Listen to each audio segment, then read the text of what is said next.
Hello and welcome back to study with Saurabh YouTube channel. आज के इस वीडियो में हम Bihar civil court clerk mains के लिए जो हमारी होमवर्क सीरीज चल रही है उसका डेट भी है। डे 3 25 जनवरी 2025। तो आज हमें क्या क्या चीज़ें पढ़नी है उनको हम देख लेंगे।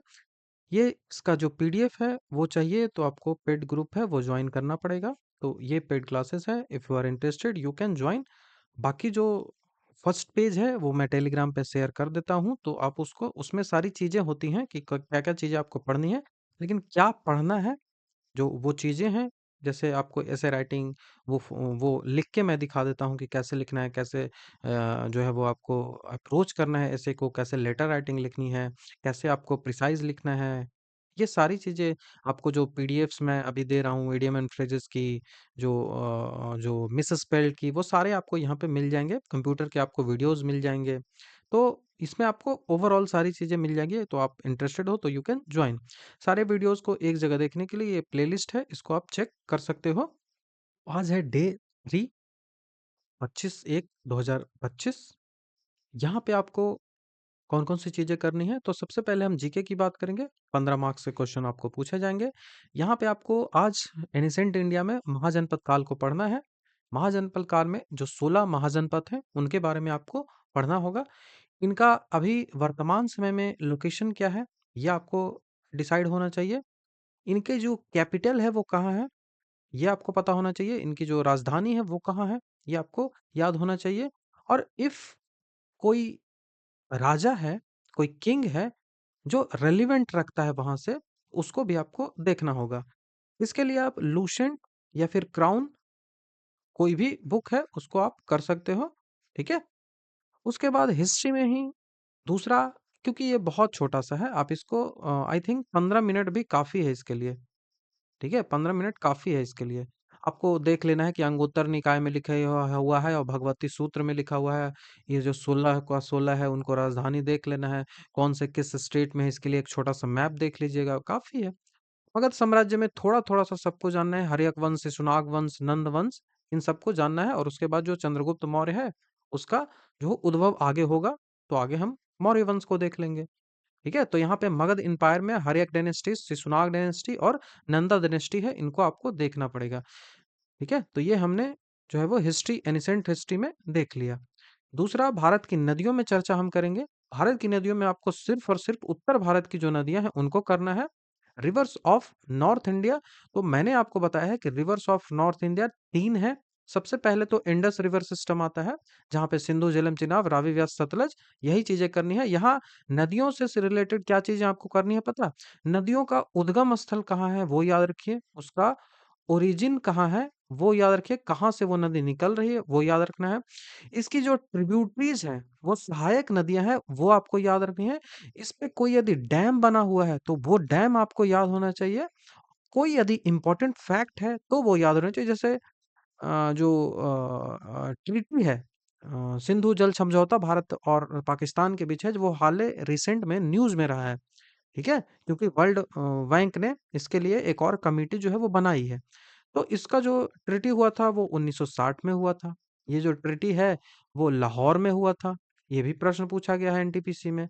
ये जो ट्रीटी है वो वर्ल्ड बैंक के द्वारा करवाया गया था।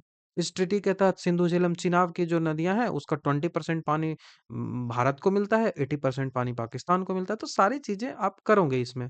उसी तरह से गंगा रिवर सिस्टम में भी आपको यही चीजें करनी है कि गंगा रिवर जो है वो उत्तराखंड से निकल के ऐसे बहती हुई हुगली बन के, पद्मा बन के यहाँ पे चली जाती है। भागीरथी बन के पद्मा चली जाती है यहाँ। फिर यहाँ से ब्रह्मपुत्रा इसमें आके यहाँ से ऐसे आई, ब्रह्मपुत्रा इसमें मिल गई और जाके इसमें फिर बराकर मिलती है या फिर मेघना मिलती है और मेघना नाम से ये अपना जल जो है वो गिरा देती है। तो ये मैप आपको पता रहेगा ना, तो चीजें आप कर लोगे। ठीक है? आपके जो प्रयाग हैं गंगा में, आपको पंचप्रयाग आपको देखना ही पड़ेगा, क्योंकि पंचप्रयाग से सवाल काफ़ी ज़्यादा आते हैं। रुद्रप्रयाग किन-किन से मिलने से बनता है, देवप्रयाग किन से बनता है, इन सबको आप देखोगे। ब्रह्मपुत्रा रिवर के बारे में सारे सिस्टम को देखोगे, माजुली द्वीप को एकदम खास करके देख लीजिएगा। इसके जो ट्रिब्यूटरीज़ हैं उनको देख लीजिएगा। जैसे गंगा रिवर में इधर से आके कौन-सी नदियाँ मिलती हैं, इधर से आके कौन-सी नदियाँ मिलती हैं, उतना डीप आप में नहीं जाएगा, लेकिन फिर भी आप एक बार लूसेंट क्रॉन जो भी है आपके पास देख लीजिएगा। उसके बाद भारतीय संविधान के स्रोतों स्रोतों की बात करें, कि भारतीय संविधान जो है वो कहाँ-कहाँ से स्रोत लिया गया है। जैसे 1935 का जो है उससे लगभग 75% जो है वो यहीं से ले लिया गया है।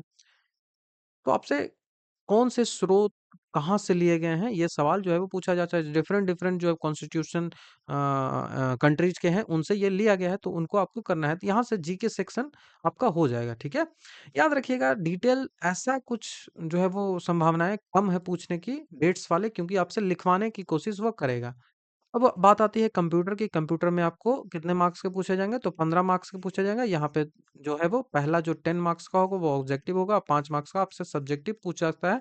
हो सकता है कि कोई डेफिनेशन सब्जेक्टिव में पूछे, जैसे क्या हार्डवेयर क्या है, सॉफ्टवेयर क्या है, फायरवॉल क्या है, ये सब पूछ ले, या फिर आपको एब्रिविएशन दे दे, फुल फॉर्म लिखना बोल दे। तो कंप्यूटर के हार्डवेयर में आपको कंप्यूटर का जो सेक्शन है वहां पे आपको हार्डवेयर और सॉफ्टवेयर पढ़ने की जरूरत है आज, ठीक है? हार्डवेयर एंड सॉफ्टवेयर, इसका पीडीएफ आपको पेड टेलीग्राम ग्रुप में मिलेगा। वहां पे आपको इसका वीडियो भी कल अपलोड में भी कर दिया जाएगा, ठीक है? हार्डवेयर एंड सॉफ्टवेयर का वीडियो जो है वो कल अपलोड कर दिया जाएगा। अभी तो रिकॉर्डिंग मैंने स्टार्ट नहीं की है, कल ही कर दूंगा, ठीक है? तो कल वीडियो जो है वो इसका अपलोड हो जाएगा, और पीडीएफ तो ऑलरेडी अपलोडेड है। कंप्यूटर करना है। ऐसे में आपको करना है, आपका ऐसे आज का है, India as a raising power in space. Bharat अंतरिक्ष में उभरते शक्ति के रूप में, क्योंकि भारत ने बहुत ज्यादा अचीवमेंट जो है वो किया है इसरो के द्वारा। तो ये संभावनाएं बनती है कि इस तरह के प्रश्न जो है वो आपसे पूछ लिए जाएं, ठीक है? India as a raising power in space. अब इसको कैसे लिखना है, इसको मैंने थोड़ा सा आपको बता दे रहा हूँ कि आपको स्ट्रक्चर कैसे इस हिस्से को करना है। हिंदी इंग्लिश दोनों में ऐसे ही करना है। सबसे पहले आपको स्ट्रक्चर में समझना है कि क्या पूछ रहा है आपसे। तो इंडिया के बारे में पूछ रहा है, क्या पूछ रहा है कि पावर स्पेस में वो बन रहा है, ठीक है? रेजिंग पावर बन रहा है, तो इसको पूछ रहा है। आपको 150 वर्ड्स में ही पूछेगा, ठीक है? ये पीडीएफ आपको पेड ग्रुप में मिल जाएगा। तो इंट्रोडक्शन, बॉडी और कंक्लूजन आपको लिखना है। तो बिगिनिंग करेंगे, जो मेन चीजें होती हैं, जैसे डेफिनेशन से, या फिर कुछ रिमार्केबल फैक्ट आप लिख सकते हो इसरो के बारे में, उससे आप इनको स्टार्ट करोगे, ठीक है? उसमें आप इंट्रोडक्शन में ही थोड़ा सा ब्रीफ नॉलेज दोगे कि इसरो का एस्टेब्लिशमेंट कब हुआ है, ये सब चीजें आप लिख सकते हो इंट्रोडक्शन में। थोड़ा सा एक लाइन का तो इंट्रोडक्शन लिखना है, और तो कुछ करना है नहीं। जब शब्दें ज्यादा होती है तब ना कुछ आप कर भी पाओगे। उसके बाद India space journey achievement and milestone, उसको आपको थोड़ा-सा लिखना पड़ेगा।